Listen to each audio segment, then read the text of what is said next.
my thoughts in regards to COVID-19, what's going on with COVID-19 here in Canada, and then I'm also going to share with you some of the resources, the websites that I'm checking on a daily or weekly basis. So here we can see, the growth of number of cases in Quebec. One thing I don't want you guys missing out is clicking this, where we really get into the data. So this is something that I think is important to stay on top of. And then finally, every Thursday morning, one of the first things I'm going to do, if it's 8:30 a.m. or later, is check out. Again, we're seeing some unprecedented historic jobless claims recently, and we may not even be through the worst of it, but I like to focus on the data and not the drama. And if you find your emotions creeping up, that's usually a sign that you're letting drama, not data, dictate your perspective and your complete perspective on everything going on in regards to COVID. What is up, YouTube? Matt McKeever here, and in today's video we're going to be discussing my thoughts in regards to COVID-19, what's going on with COVID-19 here in Canada, and then I'm also going to share with you some of the resources, the websites that I'm checking on a daily or weekly basis, and walk you through my thought process into why I think that's important in the first place. All right, let's dive into it. We're going to do a bunch of screen shares, and there'll be links to all the websites I mentioned in the video description down below. So I really encourage you guys to check that out. But as well, I'd love to hear and get your feedback. But please remember, this is being shot April 8th. So the information's changing and evolving quite quickly. When I originally made a video back, was it March 15th or 20th? People are still watching that video today and commenting and hating on it, despite the fact that it's almost a month old now, and that information really is historic at this point versus accurate or relevant today. But anyways, let's dive into some relevant information today. The first resource I want to share with you guys is the Canadian government's website. Pretty good place to start when we're looking at trying to get data in regards to what's going on here with COVID-19 in Canada. So here we are, canada.ca. We'll have a link in the video description down below for you guys to check out. But what I really like about this website is, it's from the Canadian government, and what we got here is just a nice little, infographic map, and you can see that the chart here on our right hand is dynamic, so it changes as I hover over different provinces and territories. So if you're interested in learning more about what's exactly going on in your market or in your local province, this is a great resource. So here we can see, the growth of number of cases in Quebec, and we can see kind of what that process has looked like and how that curve has developed. And we can see in Ontario right now it looks a little bit more dramatic or pronounced, but Quebec was a bit faster at reporting their data in general.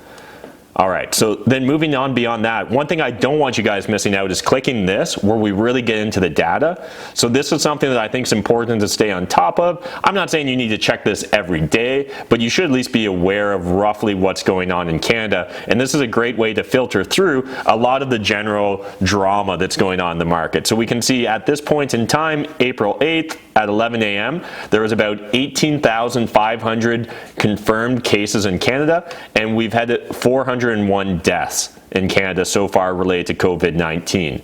So this is all great information, just if you're trying to figure out, some basic understandings of where we are and where we might be headed. Now, for me, what I like to do is I just check in on this once a day, usually, just see if there's been any dramatic developments, and then I'll show you one other part of this website that I'm checking every day. But for me, the reason I like to look at this is I'm also paying attention to what's going on in other markets and other countries, right? So I'm watching what's going on in Europe, in the US, and Southeast Asia in regards to how they're adapting and coping with COVID-19, as well as what sort of infection rate are they seeing, how many confirmed cases do they have, what has been their death rate, and have they started to see their curve level off or flatten, versus are they still on the come up in regards to seeing that pronounced increase in number of cases.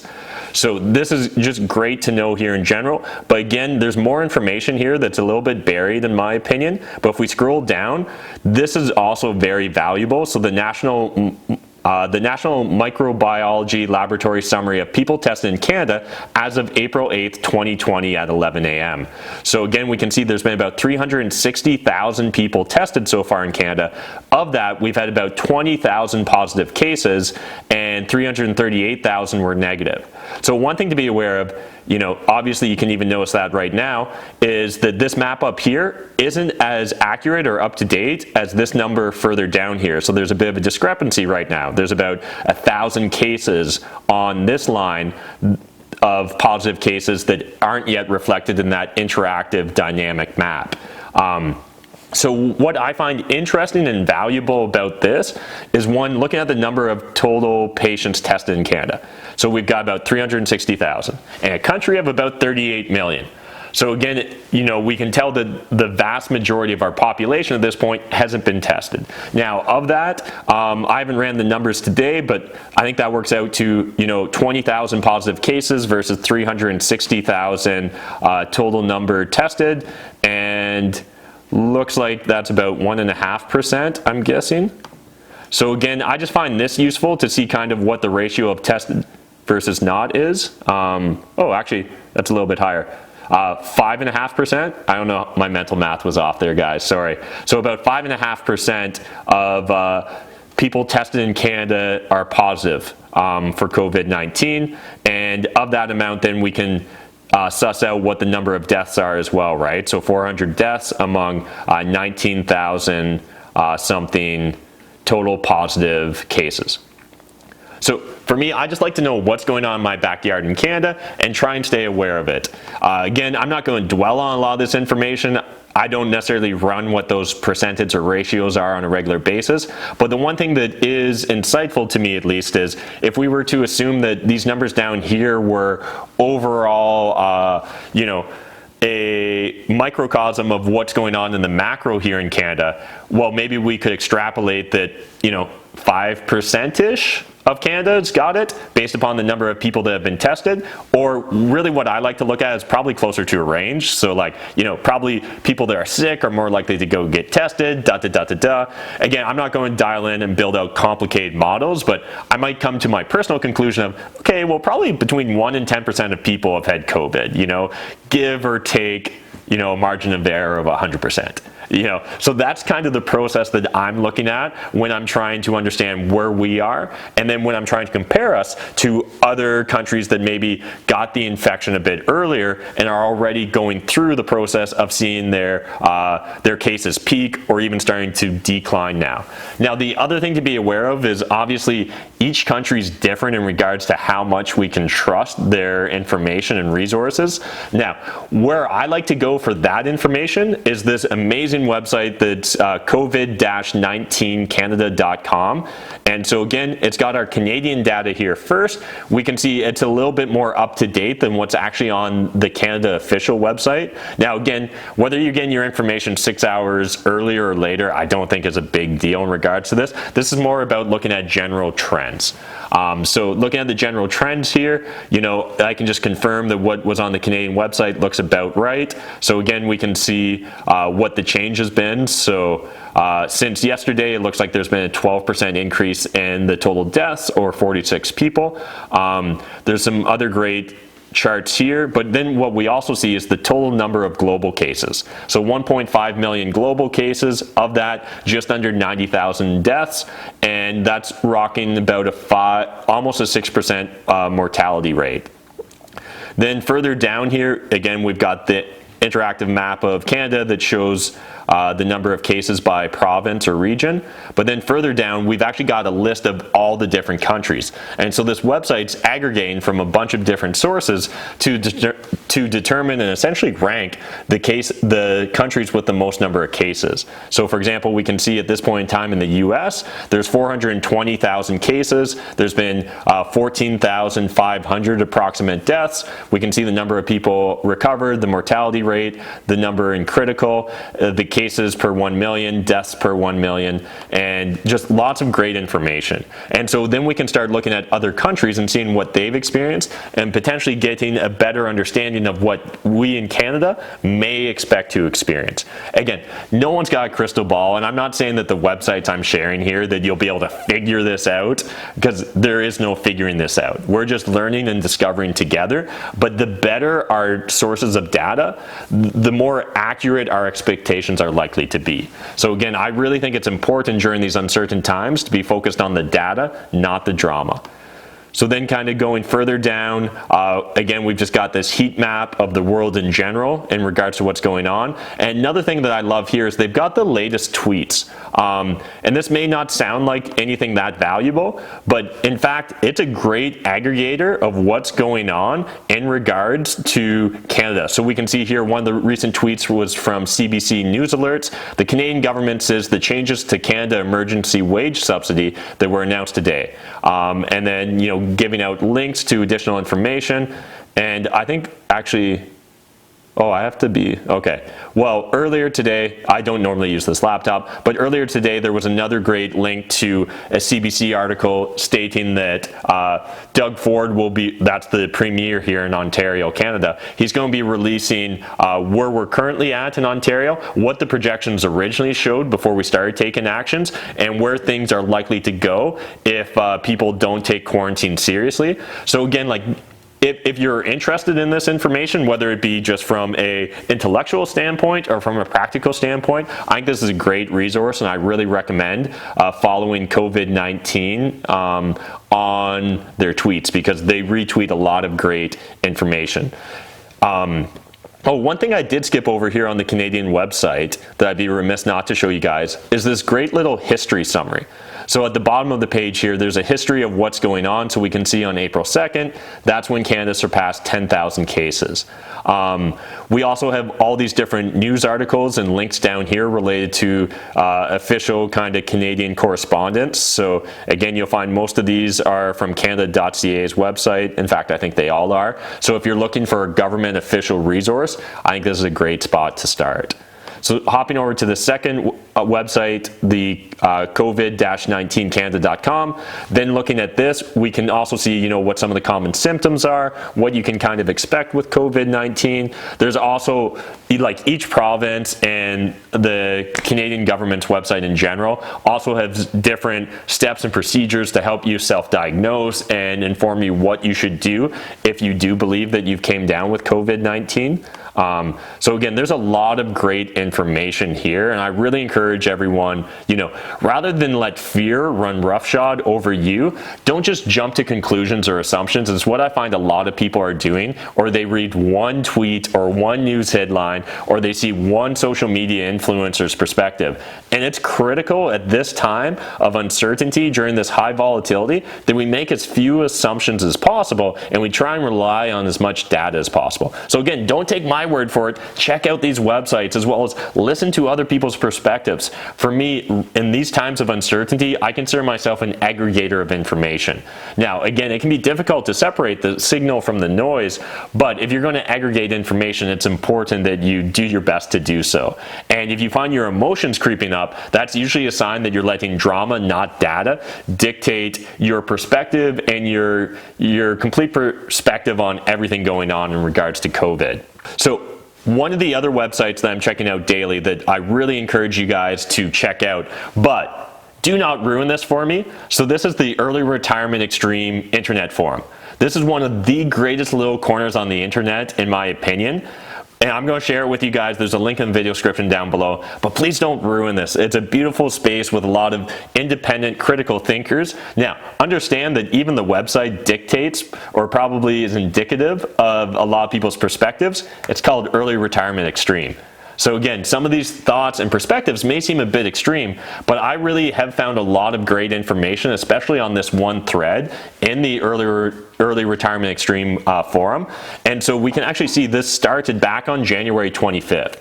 And the one poster that I think you should really pay a lot of attention to if you're going to check out this forum is actually the Sighted Man, the owner of it, and also the author of one of my favorite books. That's the Early Retirement Extreme book, and you guys can buy it on Amazon. I don't get paid shit, but it's a great book, especially during these times of uncertainty. If you're looking at, scaling back your purchases or expense, there'll be a link in the video description down below. If you want to click over to Amazon and use our Amazon link, we get a tiny little commission. That'd be super cool. But Jacob Lund Fisker from Early Retirement Extreme and the Early Retirement Extreme book, he's a very thoughtful individual. And so we can literally see back on January 25th, he wrote down some of his analysis of what's currently going on on. And I'm not going to read the post. I just encourage you guys to check it out. But what I will do is read his postscript, his PS. So he wrote, I find this stuff fascinating in the way that a recovering astrophysicist dealing in similar dynamic modeling might. I enjoyed creating the cancer enzyme simulations I did some years ago. I'd even consider working in theoretical epidemiology if I knew a way in. Unfortunately, I don't think it's like coding where they'll hire people based upon skill. So that tells you about the sort of mindset and perspective that individuals have on this forum, and especially the creator of this forum, Jacob. So if somehow magically through internet, Jacob, you're watching this, just know I'm one of your biggest fans, and please keep posting in the forum because I extract so much personal value from it. So there's over 100 pages on this forum. You may want to start at the end and work your way back rather than start at the beginning. You do you, but if you're looking for another perspective, there's a lot of interesting commenters here. Do understand that if anything, they probably tend towards the skeptic side of the scale. So you'll definitely see people thinking outside of the box, both in their concerns and their solutions. And that's why I really enjoy it. It's refreshing, as well as there's individuals from around the world. They've got a similar perspective in regards to financial independence, retiring early, things of that nature. This is where I found out about the FIRE movement in the first place. So I really encourage you guys to check out that forum, but don't go be a troll in that forum. Don't ruin this beautiful little corner of the internet for me. So one of the other websites that I check daily, especially in the morning, is just checking in on where the Dow Jones future is. You can use any sort of futures website to show you this. I just happen to be on Business Insider, Market Insider for this one, literally just arbitrarily chosen, but I do like to kind of know where the Dow's going, just because that's one of the indicators that I'm going to pay attention to. And then finally, every Thursday morning, one of the first things I'm going to do, if it's 8:30 a.m. or later, is check out exactly what's going on in regards to the unemployment insurance weekly claims in the US, in fact. So even though I'm a Canadian, I really pay a lot of attention to what's going on with the jobless claims, the weekly jobless claims in the US, because that to me is indicative of what's going to happen in Canada as well as the world in general. The US economy is, one of the drivers of the world economy. So if they're going to come to a standstill, it doesn't seem, unrealistic to want to extrapolate that to Canada as well, or to other countries as well. So again, we're seeing some unprecedented historic jobless claims recently, and we may not even be through the worst of it, but I like to focus on the data and not the drama. So again, I really encourage everyone watching this video, if you made it to the end of it, jump in that comment section and give me your perspective, where you're at, and don't be afraid to mention the date as well, because I'm sure some other commenters will lambaste you. But understand, this is a dynamic situation, it's ever evolving, and if you find yourself getting concerned or worked up, leave the drama at the door, start consuming more data, but understand what's under your control and what's not under your control. What's not under your control, you're best off to let go of and not pay a lot of attention to, but what's under your control, or what can help impact your actions, is worthwhile getting dialed in on. So for me as a real estate investor, one of the things that I'm also checking every single day is what the sales are doing here in London, Ontario, my local market. So that's something that really directly impacts me and my business, as well as my audience. So every single day, I'm looking at every property that's sold. When was it listed? Did it sell for above or below asking? What do I expect to see happen in the future based upon this information? For us, we used to consider anything that was 6 months or less in age for sales to be a recent comp. Now, we're literally considering 2 weeks or less to be a recent comp, and anything older than 2 weeks to be a useful comp, but not a recent comp. And so there's a distinction there. So we're very dialed in on the data today. Now, in order to achieve that as a real estate investor, you're going to need to build up a relationship with a local realtor in your market. This is what we call a comp realtor. I've done extensive discussions in Cashflow Tribe. So if you guys are interested in checking out or learning more about comp realtors or how to build that relationship, sign up for your free 14-day trial to Cashflow Tribe. binge all the content, watch all the videos in the first 13 days while you're under quarantine, decide it's not for you, cancel your subscription. You won't get charged, no harm, no foul, you won't even hurt my feelings, but make the most of quarantine and self-isolation by leveling up your #1 asset. That's our mind and our mindset. So really appreciate you guys watching today's video. Smash that like button, hit the subscribe button if you're new to my channel, and then again, just jump in the comment section, let me know where your thoughts are at. Thanks guys, appreciate you. Hey IG, Matt McKeever here. I'm going to be going live today, just sharing with you my thoughts on COVID-19, as well as looking at some of the numbers and data behind COVID-19 in Canada. This is very timely information, so I want you guys to watch the live. It will be coming out on my YouTube channel tomorrow, but you should watch it today because this data is changing fast.